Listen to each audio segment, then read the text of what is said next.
Let me now call upon Sieta to come forward. She is the Secretary of the Board and spokesperson for the Farmers Defence Force. She has also been a candidate for the political party Belang van Nederland. Please take the microphone.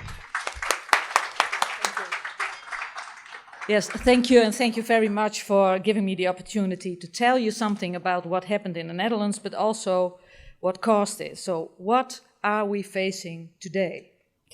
And I want to cite the first sentence of a poem from America, of an unknown author that is very much helping us to understand what farmers do.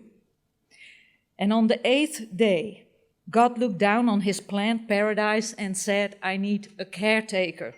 So God made a farmer. Politics is the struggle for scarce resources.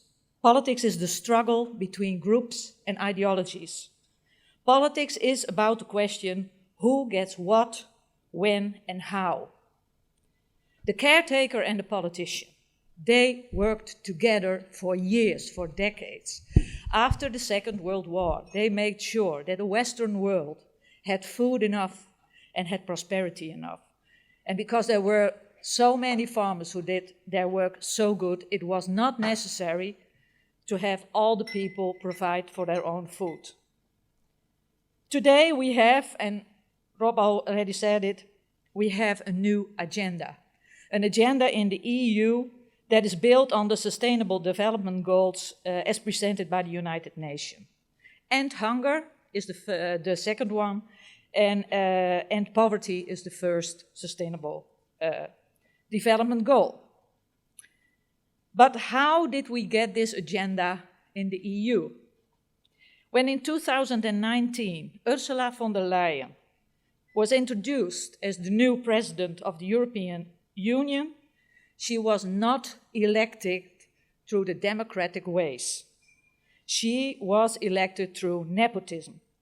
The European Parliament was eliminated by the German power, against the rules, but the Parliament accepted it. And this is inexcusable. They should not have. They should have not gone into Brussels, into their buildings. They should have said, no, this is not the way. Because the only way you can stop something is just say no. Von der Leyen was a politician in Germany until 2016. And if you look at her record, it's not a pretty one. Then she sat on the supervisory board of the World Economic Forum. And that is when, as we say, shit hits the fan. The WEF had great influence on her candidacy. Her election manifesto to be appointed as the EU top boss was, in fact, the WEF agenda.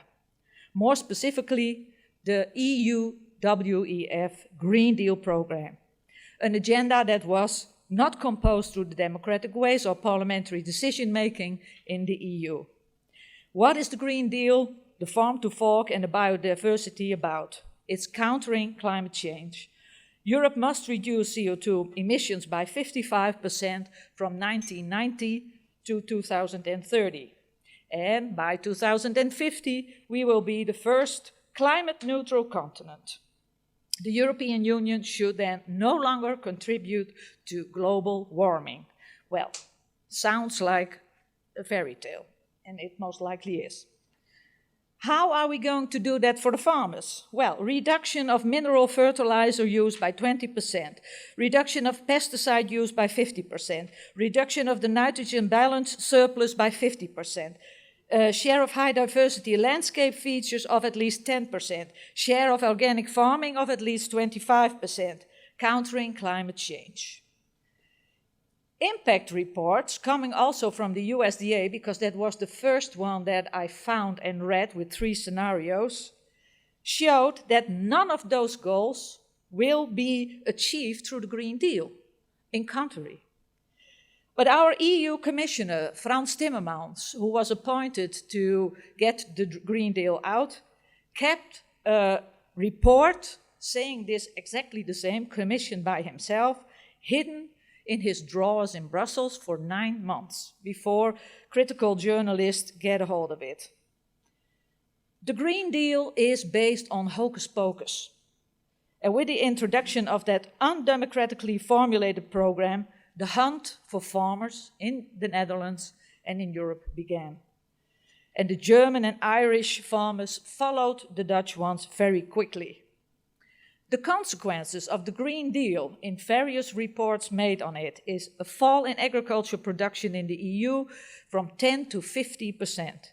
Price increases in the EU have an impact on purchasing power, a fall in EU GDP, higher imports, 30% more imports to the EU. So from a net exporter, we become a net importer. And the effect of that, food insecurity.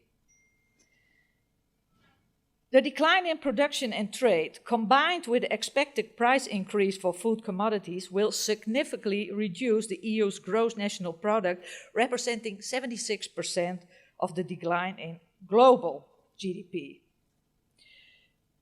By all of this, we get a reintroduction of world hunger.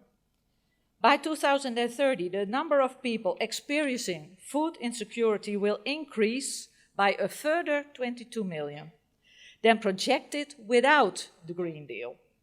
Should the Green Deal strategy be adopted globally, the number of people facing food shortages will rise to an additional 185 million people extra. And that's not that illogical, because in the US and also in Canada, we see that they are going also to this program.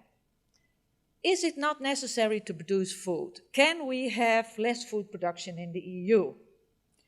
Well, we already have soil degradation and desertification costs that are 490 billion euros a year worldwide. And international experts say that 12 million hectares of land, of arable land, are lost every year.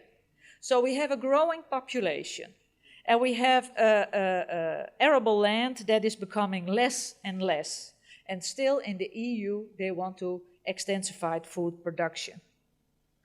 So, like Rob said, legislation was introduced in the Netherlands. Lies are told about the effects of Dutch agriculture, among others, about loss of biodiversity, about emission of CO2, methane, nitrates, nitrogen, lies about climate change caused by Dutch farmers, and especially livestock farming. Because this 50% less animals are mostly, they are looking at dairy cows. Dairy cows are the climate killers, and not the millions of people in the Netherlands we import every year.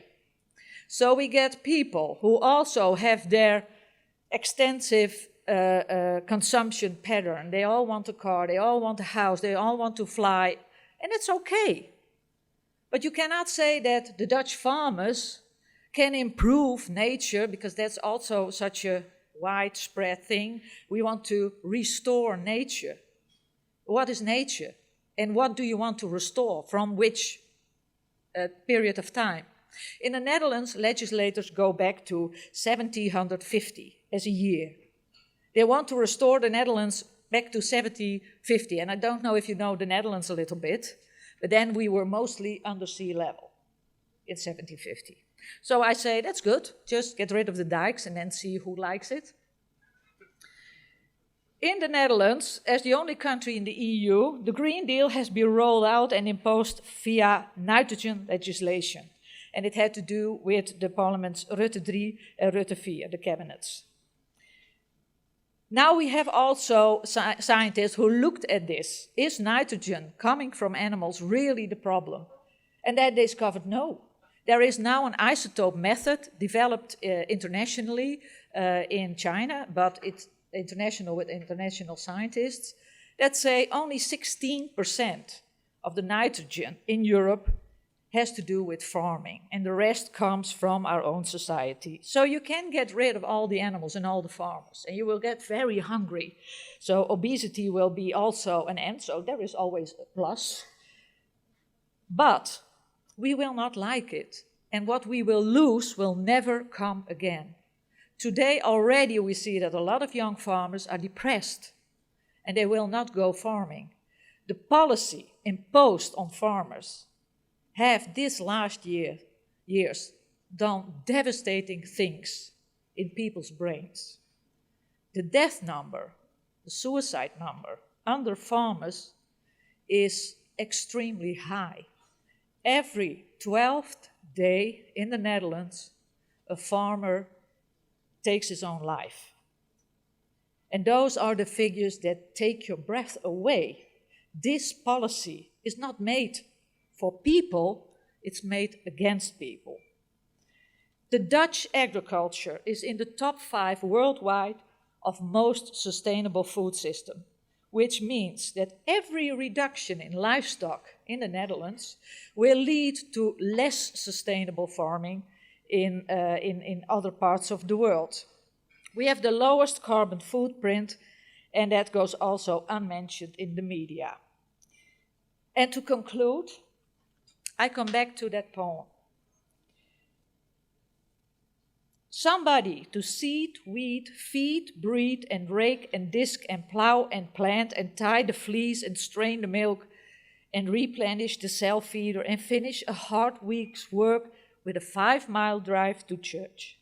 Somebody who would bail a family together with the soft, strong bonds of sharing, who would laugh and then sigh, and then reply with smiling eyes when his son says he wants to spend his life doing what Dad does. So God made a farmer. Let us all be caretakers and chase the enemies of people, the enemies of food production, the enemy of the people. Let us all live in freedom and in prosperity, not only for ourselves, but for our children and our grandchildren. They need to live in the same free world that mostly we are all born in.